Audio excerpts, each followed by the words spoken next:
Olá, muito boa noite para você que nos acompanha aqui na Record News. Muito boa noite para você que nos acompanha também no nosso portal de notícias líder de audiência, o ND+. Estamos começando o Conexão ND desta noite de sexta-feira. E hoje eu vou começar o nosso encontro te fazendo duas perguntas. No que você é ótimo? No que você pode ser considerado perito? As respostas para essas perguntas podem indicar a razão de ser da sua vida nesse mundo. Olha só que forte isso. E não sou eu que estou dizendo isso, não.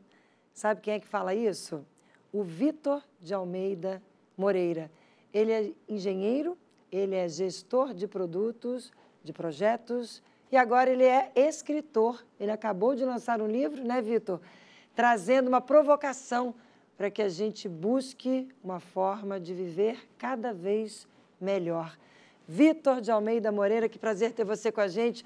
Muito boa noite, obrigado por ter aceitado o nosso convite. Muito boa noite, Márcia, a você, aos telespectadores. É um prazer enorme poder estar aqui com você. Como é que surgiu a ideia de fazer esse livro? O que um engenheiro de produção, um gestor de projetos, resolveu inventar de escrever um livro? Olha que interessante, né, essa pergunta sua. É um livro ainda que ajuda a gente a gerenciar nossa vida, né? Um gestor de projetos. Mas a explicação, para mim, ela fica fácil de dar, porque é o seguinte: eu sou certificado internacionalmente em gerenciamento de projetos. Então, eu aprendi como aplicar ferramentas para otimizar todos os projetos que eu era envolvido nas grandes empresas pelas quais eu passei, inclusive na que eu estou hoje. E por um momento da minha vida eu comecei a passar tanta dificuldade na minha vida pessoal, e aí eu comecei a pensar, se eu me dedico tanto, se eu tenho tantas ferramentas para fazer florescer, para fazer prosperar um projeto nas empresas onde eu estou, eu consigo fazer dar certo qualquer projeto, por que que o maior projeto de todos, que é a minha vida, eu não estou conseguindo? Talvez seja só questão de me organizar. E aí eu escrevi um livro com esse método de organização para prosperar no nosso maior projeto, que é a nossa vida.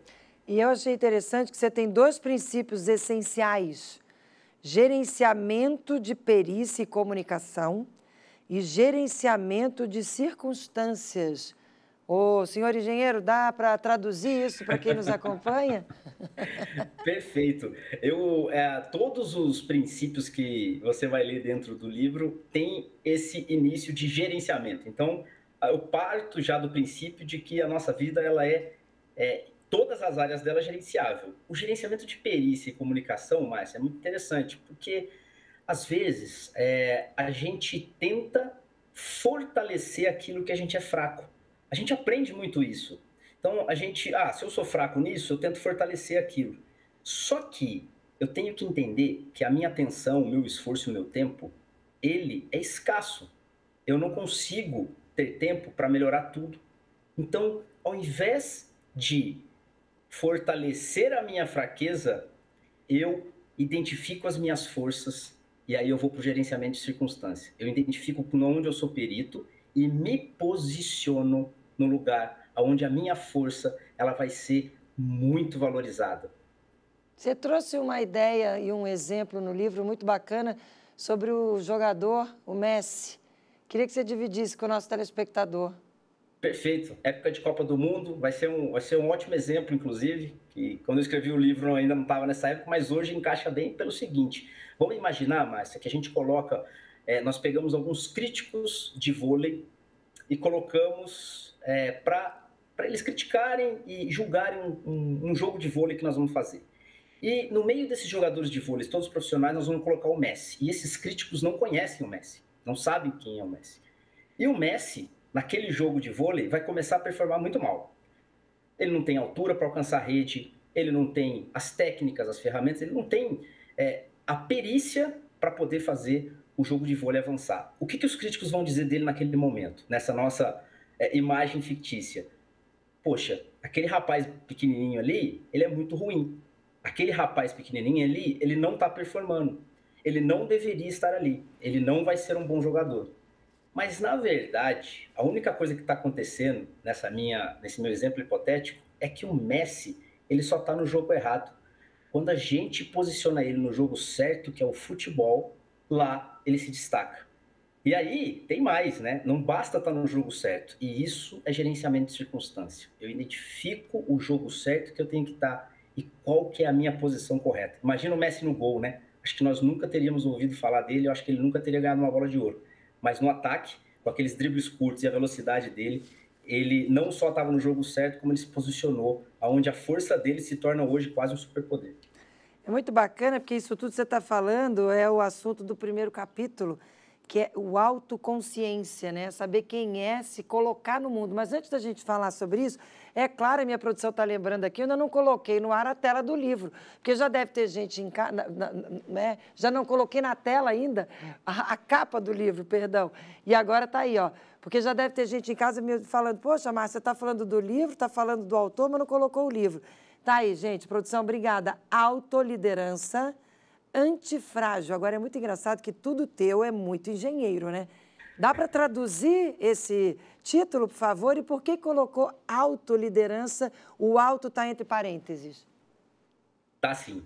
O primeiro ponto é, muitos me perguntam, sabe, Márcia, assim, por que, Vitor, você não colocou liderança, você não fala sobre liderança, já que você foi líder em grandes empresas, e a liderança, falar sobre liderança dá grande engajamento.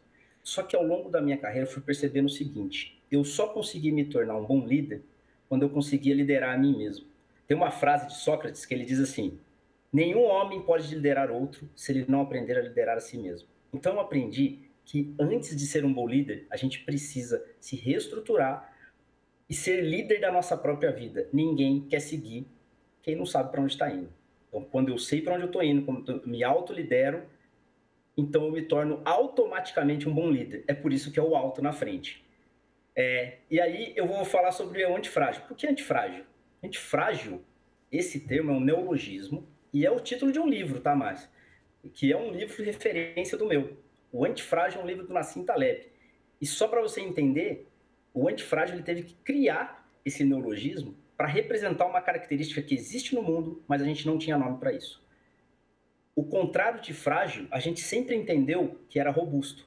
Só que não é, porque o que é frágil, o impacto faz com que quebre facilmente. O que é robusto, o impacto faz com que não quebre. O contrário, esse é o meio do caminho. O contrário de frágil seria antifrágil, cujo impacto faria com que ele crescesse ainda mais. É um exemplo? O nosso músculo.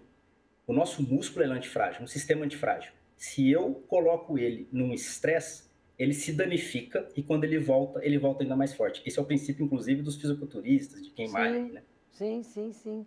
Boa. Olha só, gente, da onde ele foi tirar todas essas ideias. Agora, eu queria te perguntar uma coisa que eu estou sentindo que está faltando nessa tua receita de bolo, ou melhor, não é uma receita de bolo, é literalmente um projeto, né? Perfeito. Onde é que ficam as emoções nessa história toda? Na verdade, em tudo isso, quando eu me estruturo, porque as nossas emoções, eu costumo falar que tudo na nossa vida é emocional, inclusive dinheiro. Então, os nossos relacionamentos são emocionais, as nossas finanças são emocionais, o nosso profissional é emocional. Quando uma dessas áreas ela não é gerenciada, vou usar o termo aí de novo de engenheiro, de uma forma que eu me sinta com controle sobre ela, o meu emocional ele desmancha. Então, gerenciar essas áreas através de eu me estruturar seguro o meu emocional. O meu emocional tá nesse ponto. Eu blindo ele com a metodologia. Ou seja, a cabeça comanda o corpo sempre. Sempre. Porque, como diz Confúcio, né? Aí a gente vai falar assim, pô, mas eu não controlo o mundo, é verdade. Confúcio é um filósofo da China antiga, ele tem uma frase que representa muito o que eu quero dizer no meu livro, né? Quando você não consegue controlar a direção dos ventos, então você controla a posição das velas. Quando a gente vive num mundo como o nosso, que é caótico, a gente não consegue controlar muitas coisas, muitas decisões. Mas se eu me posicionar, se eu me reorganizar aqui dentro, eu consigo deixar minhas velas de um jeito que eu consigo ir para onde eu quiser. Muito interessante. Eu comecei o nosso encontro de hoje fazendo 2 perguntas para o telespectador, né? No que o telespectador é ótimo e no que ele pode ser considerado perito. E aí eu disse que as respostas para essas perguntas podem indicar a razão de ser e de estar nesse mundo. E você diz isso no livro, e você diz assim, e não foque só no que você é competente, não só no que você é ótimo, foque em outras coisas também. Como? Traz um exemplo prático. Perfeito, Márcia. Esse é um ponto muito interessante. Eu adoro dar esse exemplo, e no meu livro eu uso um deles que eu vou dar aqui, que é o seguinte: muitas vezes a gente acha que força, que habilidade boa nossa, é aquilo que as pessoas admiram em nós.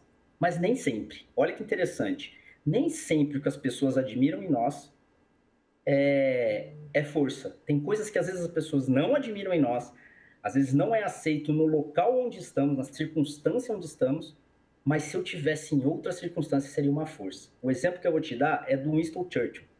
Winston Churchill foi o primeiro-ministro do Reino Unido na Segunda Guerra Mundial. Mas antes de ele assumir como primeiro-ministro, ele tem uma carreira política, se você for ler a autobiografia dele, ele tem a biografia, no caso, né? Ele tem uma carreira muito extensa na política, muito antes de ser o primeiro-ministro, e a carreira dele é bem frustrada em vários momentos, porque os políticos da época, o Congresso, não aceitavam ele bem, porque ele era extremamente obsessivo.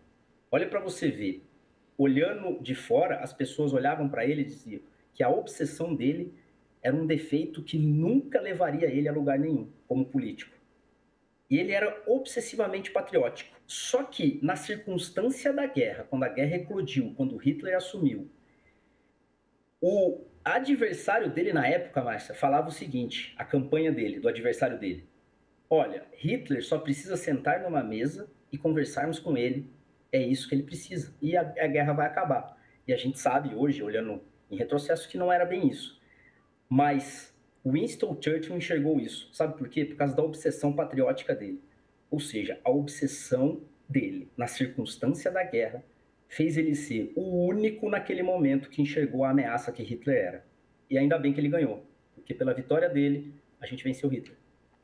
Ótimo exemplo, mas para quem está em casa nessa noite de sexta-feira, nos acompanhando, identifica alguma situação que você traria isso para a prática?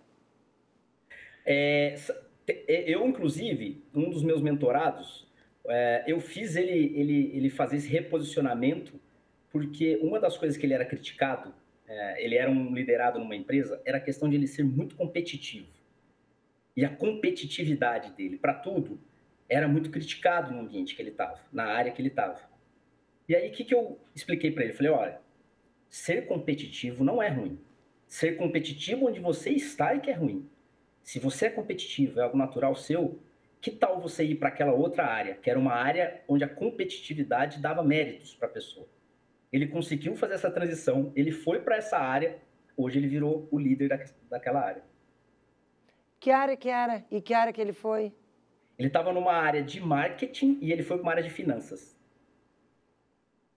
Na área de finanças todo mundo gostou, principalmente o dono da empresa, né? Provavelmente. Gostou, porque a competitividade dele fazia ele economizar cada vez mais dinheiro. Isso é bom, né? Isso que as empresas economizar e fazer a empresa ganhar mais. Agora, o que fez? Você, há pouco, quando a gente começou o nosso encontro, você falou da sua vida pessoal e profissional, quando eu perguntei o que tinha levado o engenheiro a virar escritor. O que você pode dividir da tua experiência pessoal? O que você viveu pessoalmente e profissionalmente? Que situações te levaram a pensar dessa maneira e dividir tudo isso num livro? Eu passei por muitas situações difíceis na minha vida, onde eu comecei a entender, Márcia, que eu precisava arrumar um jeito de me reestruturar. Então, por exemplo, eu perdi pessoas que eu amo, né? A minha irmã caçula, ela faleceu, o luto é muito difícil de a gente superar, eu quebrei empresas, né, que eu abri. Essas situações começou a me expor a algumas emoções, como você diz, que iam me jogando só para baixo.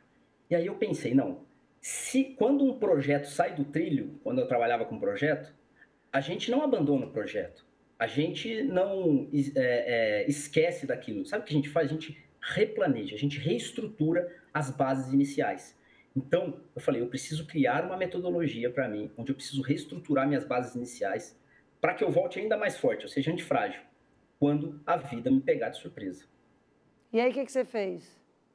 Estruturei essa metodologia com base em uma metodologia de gestão de projetos. Se você for ver, são cinco etapas, né? São 5 As. Gente, são 5 capítulos, cada um dos capítulos é sobre um desses pilares que ele vai dividir, não é isso? Que são 5 As.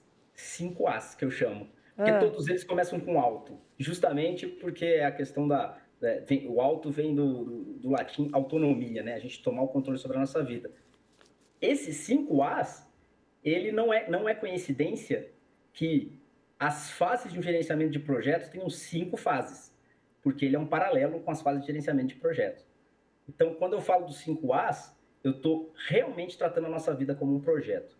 É a autoconsciência, que é eu aprender a definir as minhas forças, como você bem falou, eu saber me posicionar no lugar correto. E digo mais, sabe, Márcia? Dentro da autoconsciência tem uma coisa muito interessante. Se autoconhecer é autoconsciência? É sim. Mas sabe o que é autoconsciência? Ninguém observa muito hoje em dia? É entender e descobrir como eu sou percebido pelo outro. Isso é muito importante dentro da autoconsciência, é muito difícil de se fazer. Dentro do meu livro eu coloco as ferramentas para a gente entender isso. Depois eu tenho a autorreflexão, e dentro da autorreflexão é onde eu descubro o meu propósito. E aí a gente fala muito sobre propósito, né? Banalizar a questão de propósito. Mas para entender o que é propósito, eu deixo claro que não é propósito. Metas e objetivos não são propósitos, a gente não pode confundir. Depois eu venho com a autorresponsabilidade, que é realmente eu me comprometer integralmente, com empenho e senso de dever, aqueles planejamentos que eu fiz lá atrás, é o meu propósito, os meus valores. Autoignição, que é a questão de agir, eu preciso agir para que a minha intenção se torne resultado. E a autorregulação, eu monitoro isso o tempo inteiro para ver se eu estou saindo dos trilhos e me autorregulo. Muito bom. E como eu não posso sair dos trilhos aqui na nossa entrevista, eu vou pedir um intervalo, porque, infelizmente, já está terminando o nosso primeiro bloco, mas no segundo bloco, você vai precisar de tempo para contar a história que fez com que você descobrisse o seu propósito. Eu acho essa sua história muito bacana, tem a ver com uma ambição que o Vitor tinha durante muito tempo. Ele queria estudar num determinado local e ele cismou com aquilo e aquilo ficou como foco na vida até que ele entendeu que não era aquilo.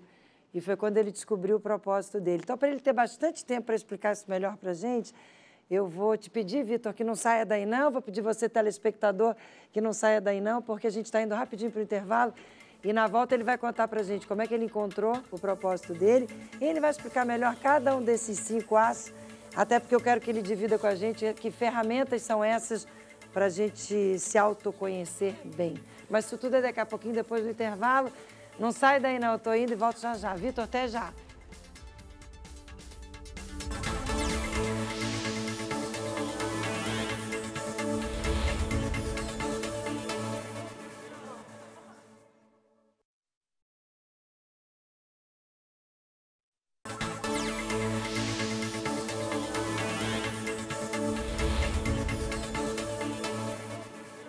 Estamos de volta com o nosso Conexão ND desta noite de sexta-feira. Muito obrigada a você que nos acompanha aqui na Record News.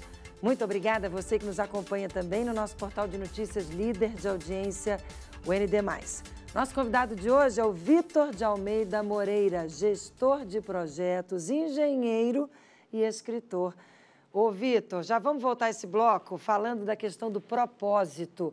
Eu acho muito bacana, porque o propósito é um dos pontos mais importantes do seu livro, né? Que, aliás, produção, já vamos colocar na tela também o livro do Vitor. Ele acabou de lançar esse livro. Você que nos acompanha desde o início já entendeu o porquê, mas você que está chegando agora, sim. Sim, senhores, ele é um engenheiro de produção que lançou um livro para dar dicas de como a gente pode viver melhor. Tá aí, ó, tá na tela. Autoliderança antifrágil. E a questão de descobrir o propósito da nossa vida tem muito a ver com tudo que a gente está falando hoje aqui, né? E eu queria que você dividisse com o nosso telespectador como você descobriu o teu propósito. Perfeito, muito bom, Márcia. Realmente é isso que você falou, o propósito ele é o pilar de todos esses 5 As aí, porque ele é o que vai me direcionar para o meu destino, né? Para aquilo que eu defini, para onde eu quero ir. E aquilo que eu disse, né, inicialmente, entender o que é propósito, é importante entender o que não é propósito, né? Muitas vezes a gente coloca algumas metas e alguns objetivos na nossa vida que são importantes, são bons que a gente tenha, mas a gente confunde ele com propósito. E quando a gente acha que um objetivo é um propósito, quando a gente não o alcança, porque nós não conseguiremos alcançar todos os objetivos que nós estabelecemos, a gente perde a vontade até de mudar a rota, a gente desiste. E aí acaba desistindo do nosso propósito. Eu vou dar um exemplo da minha vida, porque quando eu estudava, eu tinha um propósito, olha para você ver, né, de forma errônea, eu defini na minha vida, eu estudava para o vestibular, ainda jovem, e eu defini que o meu propósito seria entrar na melhor universidade de engenharia do país. E a melhor universidade de engenharia do país, naquela ocasião, era o ITA. Ainda é hoje uma das melhores, que é o Instituto Tecnológico da Aeronáutica.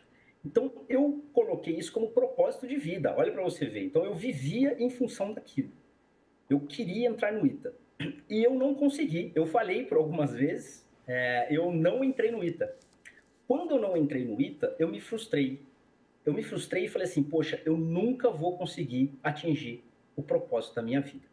Mas foi aí que eu me enganei. Foi quando eu tive uma luz numa conversa com um amigo, que ele falou o seguinte para mim, Vitor, você, quando falava em se formar e ser um grande profissional, você nunca citou ITA. Você citava em ser um profissional e um engenheiro que faria diferença nas empresas e na vida das pessoas.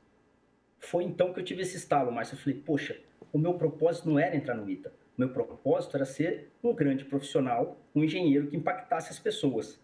E eu precisava do ITA para aquilo? Não, eu tinha outras alternativas. Então, quando a gente tem um propósito que ele é atemporal e ele é maior do que nós, a gente não se importa de mudar de rota. Foi quando eu mudei de rota, fui para uma outra universidade, uma universidade federal em Minas, fiz a minha engenharia e hoje eu estou aqui, impactando a vida de pessoas e fazendo diferença nas empresas por onde eu estou. Gente, ele não se importa em mudar de rota, não se importa em mudar de cidade, tanto que ele é de São Paulo, ele é do interior de São Paulo, Jacareí. Nesse momento está falando comigo de Belo Horizonte, porque ele viaja muito, e ele mora hoje no Pará. O que você foi fazer no Pará? Divide com o telespectador. Exatamente isso. Eu recebi um convite para ir apoiar e liderar uma área de aquisições estratégicas numa mineradora de bauxita. Bauxita a gente extrai do solo e ela é a matéria-prima do alumínio. E hoje eu estou lá no Pará, no meio da floresta amazônica, numa vila construída pela empresa, moro lá, mas estou sempre em ponte aérea entre São Paulo e Belo Horizonte também, porque aqui fica o escritório da empresa. E você está feliz da vida, esse é o seu propósito? Sem dúvida alguma. Tenho conseguido fazer a diferença e ajudar as empresas a impactarem e a mudar a vida de pessoas. Vamos falar com mais detalhes sobre cada um dos capítulos? Que, de novo, eu vou fazer a brincadeira do fato dele ser engenheiro. Brinquei com a história do título do livro. E os títulos dos capítulos, ele já explicou no bloco anterior, todos começam com A, e auto, para que a pessoa se conheça, autoanalise. Mas os nomes são muito bons. Tem um aqui que é ignição. Ignição de ignição mesmo, da partida, não é isso? Foi Perfeito. nesse sentido, tudo a ver com a tua formação, claro. Vamos começar com a autoconsciência e trazendo para o telespectador ferramentas para que a gente possa ter essa autoconsciência? Vamos sim, muito legal. Autoconsciência realmente é o primeiro A do método, e ele tem, cada um desses A's tem dois princípios de gerenciamento. Você já falou desse da autoconsciência, que é o início de tudo. Sem a autoconsciência, a gente não consegue nem seguir para os próximos A's, e é a questão de a gente entender o que são as nossas forças, o que é que a gente é perito, aquilo que nós estávamos conversando. Só que não adianta descobrir as nossas forças se nós não estivermos no lugar certo, na circunstância adequada. E é por isso que logo em seguida, dentro da autoconsciência, eu tenho o gerenciamento de circunstância. Tem uma frase do filósofo espanhol Ortega y Gasset que ele fala assim, ó, eu sou eu e as minhas circunstâncias. Se eu não salvo a ela, eu não salvo a mim. O que ele quer dizer? Eu não sou eu isolado no mundo. Eu sou eu e faz parte de mim a circunstância onde eu estou inserido. Então, se eu precisar mudar de circunstâncias para valorizar as minhas forças, é na autoconsciência que eu vou descobrir se eu preciso e como fazer. Muito bom. Dá um exemplo prático.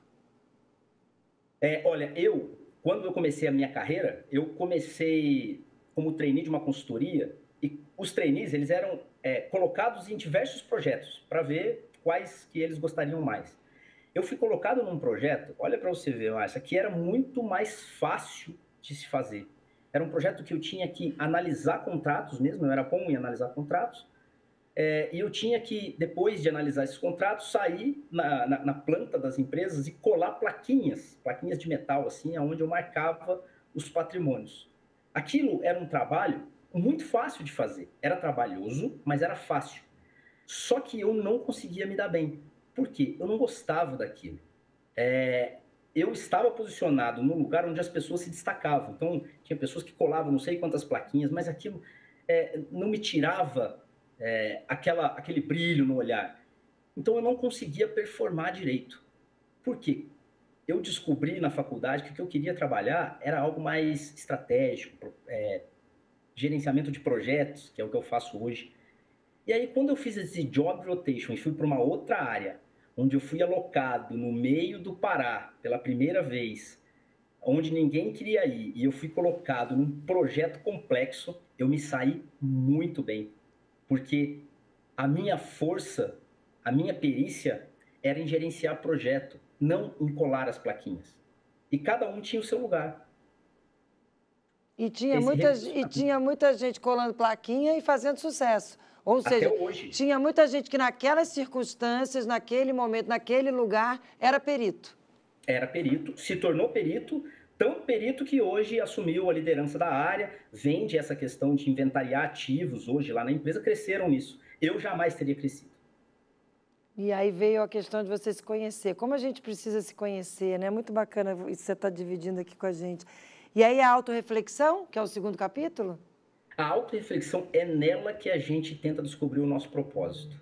E aí, o propósito, eu costumo dizer, tem uma página, uma daquelas páginas com frase no livro, que está escrito assim: todos nós somos núcleo ou a essência da história de alguém ou de algum trabalho.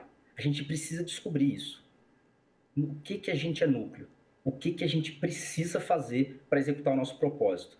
Deixa eu te falar uma coisa ainda, com o mesmo conceito do ITA, que eu já dei o exemplo pessoal, que foi quando eu descobri meu propósito profissional, eu vou dar um exemplo de uma mulher maravilhosa que o propósito dela era cuidar de pessoas. Aí você vai me dizer assim, poxa, então ela fez medicina? Não, nunca. Ela nunca fez medicina.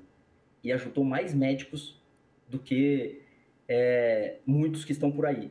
Sabe como é que é o nome dela? Madre Teresa de Calcutá, que ganhou o Prêmio Nobel da Paz e agora já é Santa Teresa de Calcutá. Então, o propósito dela era cuidar e ajudar pessoas. Ela não precisava ser médica para isso. Muito bom, ótimos os exemplos. E o que é autorresponsabilidade? A autorresponsabilidade é me comprometer com as coisas, porque assim, tudo, eu gosto aqui da comparação de interesse e comprometimento. Muita coisa prende o nosso interesse nesse mundo de hoje.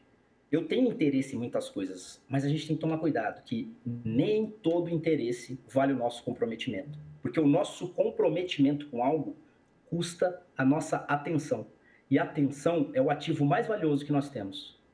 Tanto que as empresas hoje das redes sociais brigam, não é pelo nosso dinheiro, é pela nossa atenção. Quanto mais atenção você der para eles, mais felizes eles ficam. E o que é autoignição? Autoignição é sabendo filtrar os meus compromissos, eu preciso agora me entregar para eles. E me entregar por inteiro aos meus compromissos não é se entregar a tudo. E aqui, na autoignição, eu mostro como se entregar ao que a gente se responsabilizou no passo anterior e eu mostro como a gente priorizar as coisas para que a gente consiga seguir rumo ao nosso propósito. Porque, como eu disse, né, quanto a gente cai na armadilha do generalismo hoje em dia. A gente quer ser bom em tudo, a gente quer ser produtivo em tudo, tudo que você olha está te ensinando alguma coisa, seja bom em finanças, seja bom em investimento, seja bom... Mas, nesse caso, priorizar e se entregar às coisas que realmente estão alinhadas com o seu valor, com o seu propósito, vai fazer você crescer muito mais do que querer ser bom em tudo. E eu vou além, o que me passa essa sensação desse termo, do autoignição, quando você fala de ignição, de dar a partida, de dar a largada, é no sentido também de agir, né? Porque, por exemplo, agora a gente está aqui conversando numa noite de sexta-feira, provavelmente tem muita gente em casa prestando atenção, até talvez anotando tudo isso que você está falando, já pegou o nome do livro, já vai... E não, então segunda-feira eu vou fazer, vou acontecer, blá, blá. Aí vai chegar segunda-feira, não vai começar nada, não vai dar ignição, não vai agir, não vai sair. Então, acho que tem muito disso também, né? Da gente se autoconhecer, da gente saber onde a gente é bom e onde a gente não é, da gente entender as nossas circunstâncias com tudo isso que você está dividindo aqui com a gente e a gente efetivamente fazer alguma coisa, porque senão não adianta saber tudo isso, pegar o teu livro, guardar na mesinha de cabeceira, vou ler tudo, vou anotar tudo, mas continuar lá numa boa, só reclamando da vida e só falando dos outros. Estou certa ou estou errada? Você está certíssima. E tem uma frase que resume a autocognição para mim e resume essa explicação maravilhosa que você deu, que é o seguinte: eu não sou, é do meu livro essa frase, né? Eu não sou as minhas intenções, eu sou os meus resultados. A gente muitas vezes confunde isso. Isso que você falou, a pessoa olha e ela se empolga com isso. Ela começa a ter intenção de fazer as coisas. Eu tenho intenção de ir na academia, eu tenho intenção agora de melhorar, de aplicar a autoliderança antifrágil na minha vida, eu tenho intenção, nós temos muitas intenções. Mas quando a nossa intenção, ela não se materializa em resultado, que é não fazer, não agir, sabe o que resta para nós, Márcia? Desculpas e justificativas. É por isso que eu digo, quanto menos justificativa eu der para mim mesmo e para as pessoas, mais valor eu vou ter na minha vida. Muito bom. Desculpas e justificativas. Eu vou acrescentar mais uma informação. Falar mal dos outros. Você já viu como nas redes sociais tem um monte de gente falando mal dos outros? Aí, se você que quiser ter tempo de pesquisar a vida daquela pessoa, é uma vida que ela geralmente não faz nada. Só fica ali olhando a vida dos outros e falando mal dos outros, porque não tomou atitude, não agiu, né? Não, ficou só na intenção. Estou certa ou estou errada de novo? Certíssima. Inclusive, de novo, tudo que você fala acaba caindo em alguns dos capítulos do meu livro. E dentro da autocognição tem uma... Eu vou só falar o título, alguém depois vai ler esse subcapítulo, né, que lá dentro, que chama O Reclamão e o Crítico Não Sai do Lugar. Tá aí, gente, tá vendo? Tá nos acompanhando nessa noite de sexta-feira. Deixa de ser reclamão, deixa de ser crítico dos outros, deixa de ser preguiçoso e bota a mão na massa e faz. Usa a autoignição, literalmente, mentaliza ali ligando um carro, liga e sai. E eu quero falar do último capítulo, autorregulação. Esse é muito importante, porque se eu estou estruturado, já estou fazendo, uma das coisas que a gente pode afirmar sobre o mundo é que ele vai mudar. A nossa vida, ela vai mudar. As mudanças acontecem. Então, eu preciso estar preparado para ser flexível. É por isso que eu preciso monitorar e controlar não apenas as escolhas que eu faço, mas as consequências das escolhas que eu faço. Então, todas as escolhas que eu forem fazendo, todas as decisões que eu forem tomando após estar reestruturado e agindo, eu preciso verificar como que essas decisões estão impactando. Então, eu vou dar um exemplo. Tem uma ferramenta no meu livro que veio do Howard Marks, que é um grande investidor americano, que ele fala o seguinte: toda grande decisão que você tiver que fazer na sua vida, leva ela à consequência de terceiro nível. Não para na primeira. Como assim? Pergunte-se. E depois? Como assim? Olha, eu tenho que mudar de emprego. Eu fiz isso várias vezes na vida. Eu precisava mudar de empresa porque eu recebi uma proposta. É uma decisão difícil. Então eu me perguntava, mas e depois? Eu vou para outra empresa. E depois? Depois eu vou ficar numa área lá onde não tem nem lugar para crescer. E depois? Depois eu posso ficar estagnado. E se eu ficar estagnado, eu posso desanimar. Eu vou seguindo pelo menos 3 consequências da minha decisão. Isso me ajuda a não assumir decisões que a princípio parecem boas, mas no tempo e no longo prazo elas não são boas. Ou seja, organizar mesmo aquilo que você está falando antes de tomar a decisão e cobrar, né? Eu tomei a decisão, eu agi, mas e quanto tempo eu levei para conquistar aquilo ali? Né? Qual vai ser o próximo passo depois daquilo ali? Para a gente também não se perder.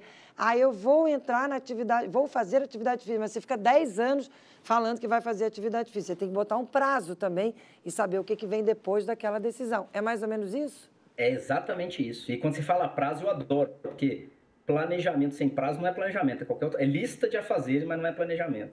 Muito bom, muito bom. Bom, por incrível que pareça, você falou em prazo, meu prazo aqui está quase dando, eu tenho que encerrar nosso programa, mas eu não vou encerrar sem te pedir um favor, a gente está aí, 2023 batendo a porta. Como é que a pessoa organiza a vida dela para 2023 a partir dos 5 pilares? Olha, o planejamento, ele é a base de todos os 5 As, né? Então, eu vou dar aqui alguns passos baseado nesses 5 As e de forma bem prática para quem quer planejar uma carreira de sucesso aí em 2023. E quando eu falo sucesso, Márcio, antes que alguém pense assim, de sucesso eu vou ser CEO de uma empresa, olha, sucesso, eu ainda não entrei, eu sempre brinco com o pessoal que eu vou entrar para pedir um resumo, uma revisão da língua portuguesa da palavra sucesso, para a gente tirar ela do substantivo e acrescentá-la também como verbo, assim como é no inglês, né? Porque no inglês eu posso falar succeeding, que é como se eu estivesse tendo sucesso, né? Eu estou sucessando. Eu adoraria se nós estivéssemos sucessando na nossa língua, porque ter sucesso não é um destino, ter sucesso é a jornada. Então, os passos que eu vou dar aqui é para ir sucessando ao longo de 2023, tá? Manda. Primeira coisa que eu acho que a gente tem que fazer, antes de a gente querer emergir, nós precisamos parar de afundar. Ou, em outras palavras, antes de a gente ganhar, nós temos que parar de perder. Sabe como é que para de perder? Identificar o que é que eu estou fazendo e que eu posso evitar. Estou comendo comida que não é boa para a minha saúde e eu quero mudar a saúde. Ao invés de ir procurar primeiro uma nutricionista para saber quais são as comidas, primeiro para de comer o que é ruim.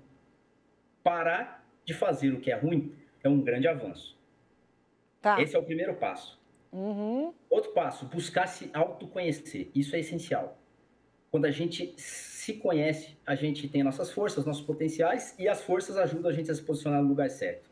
Então, quem sabe aí, se você se conhecer, se você entender quais são os seus potenciais, você consegue definir as transições que você precisa fazer na sua vida em 2023. Terceiro passo, desempenho não é potencial. Vamos deixar claro, o que me traz até aqui não é o que vai me levar adiante.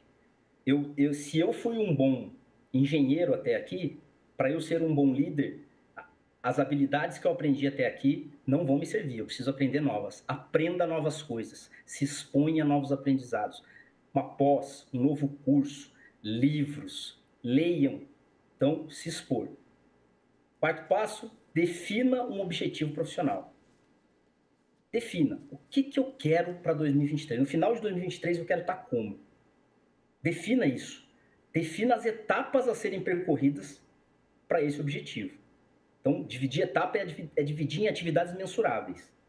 Realmente, olha, eu vou fazer um curso para me preparar, porque em junho eu quero estar sabendo sobre modelagem financeira, porque na minha área eu preciso saber de modelagem financeira. Legal, defina um prazo para isso. Priorize isso e estipule, como você mesmo disse, né, Márcia?